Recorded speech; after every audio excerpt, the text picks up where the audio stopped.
Since Bitcoin was the first cryptocurrency, I'm going to use it as our example, and I'll expand on our earlier description of a distributed ledger. But first, where does Bitcoin get its value? Bitcoin is brand new to mankind in that it's both a currency and a payment network simultaneously. And this is where Bitcoin gets its value. The immense network of computers all around the world running the Bitcoin distributed ledger. Every second of every day, these computers are keeping the ledger updated and in full consensus via a system that incentivizes them to process and confirm transactions. The system that Bitcoin runs on is called blockchain.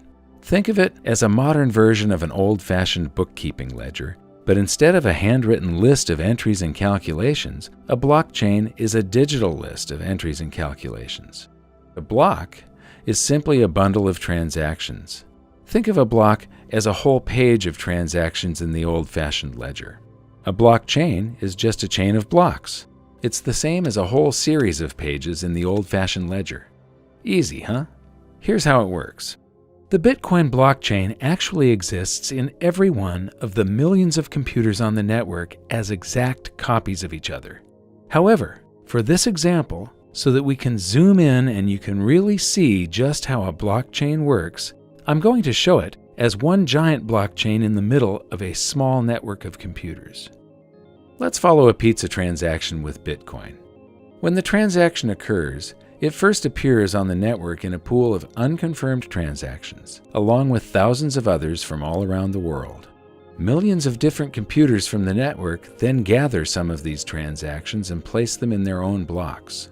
The computers are all creating blocks constantly in the hope that theirs will be the next one added to the official chain. A new block is added to the chain every 10 minutes or so, when one of the computers wins the right to have its block recognized as the next in the chain and is rewarded with a prize of newly created bitcoins.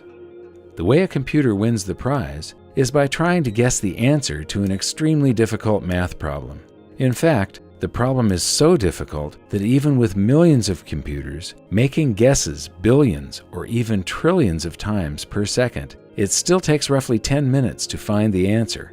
Once one of the computers guesses the correct answer and wins, all of the millions of computers on the network that did not win are instructed to throw away all the work they have done, update their ledgers with the block from the winning computer, and start again with a new math problem. In doing so, the computers use an immense amount of power and cost a literal fortune to run. So why do they do it? Because it can be very profitable. This is where the term mining for bitcoins comes from. Instead of striking gold by mining for precious metals in the wilderness, these computers are hoping to strike Bitcoin by mining precious numbers on the blockchain.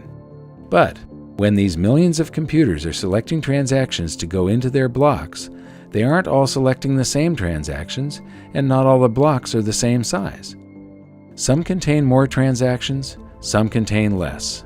When blocks are thrown away, the transactions they contain go back into the pool of unconfirmed transactions. This means that the probability of a transaction being confirmed and staying in the order it was confirmed in is not absolute, but it becomes more of a certainty every 10 minutes as new blocks are added. In fact, for very large transactions, it's suggested that you wait for 6 or more blocks, about 60 minutes, to be absolutely certain that a payment is permanent.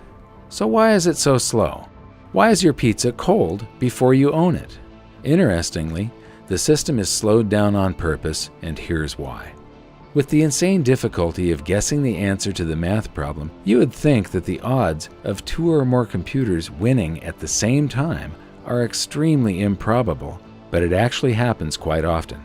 This is called a soft fork, and when it occurs, all the computers in the network receive both of the winning blocks and are instructed to create a new block that will chain to the block they received first. But because of varying internet connection speeds, different computers receive different winning blocks at different times. The tie is broken roughly 10 minutes later when one of the computers solves the new math problem and its block is added to the ledger, and the longest chain wins. But what happens to all of the blocks on the other side of the fork? They're discarded, along with all the transactions they contained, which go back into the pool of unconfirmed transactions. This soft forking is the main reason the system must be slowed down on purpose via the math problem. If the system was instant, it would be forking everywhere, all the time, and there would be no consensus. No one would have any idea of which ledger was the correct one, and every computer would be busy building a different block to create yet another fork. The slowness and immense amount of computing power is required to keep the Bitcoin ledger in full consensus. Therefore, as more and more computing power is added to the network, the system automatically adjusts to increase the difficulty of solving the math problem, which then requires even more power. If Bitcoin is ever going to be widely used, it will be using a massive amount of the world's energy. There are other systems for reaching consensus, but we'll look at those later in the episode. For now, Bitcoin is working as intended and allows people to transact with each other using the internet anywhere on Earth. Bitcoin, it's the first full consensus distributed ledger that mankind has ever seen.